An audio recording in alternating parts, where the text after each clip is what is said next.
बीबी Ayesha Siddiqa फरमाती, कैसे अखलाक है पता है मेरे आका, कभी कभी अपने खादिम को भी अपने साथ सवारी पर बिठा लिया करते थे, घोड़े पर या ऊंट पर खादिम को बिठाना, वेरी नेक्स्ट टू हिम। ये कैसी आजिज़ी है।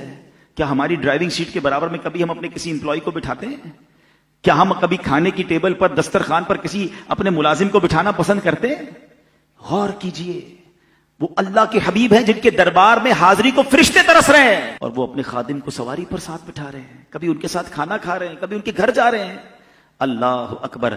ऐ मेरे प्यारे इस्लाम भाइयों, दरगुजर और माफी, और जिसको कहते हैं ना कि इतना बड़ा नबी पाक का कल्बे मुकद्दस है, ग़ज़वा उहद आपने सुना होगा। प्यारे आका अलैहिस्सलाम के चेहरा अनवर जख्मी हो गया था, लहू लुहान हो गया था, वहां भी प्यारे आका ने उनकी हलाकत की दुआ नहीं की। नबी पाक पता है वहां क्या दुआ फरमा रहे हैं? अल्लाहुम्मा हदी कौमी फ़इन्नहुम ला यअलमून। ऐ अल्लाह मेरी कौम को हिदायत अता फरमा, क्योंकि ये लोग मुझे नहीं जानते। जख्मी होकर भी दुआएं दे रहे हैं।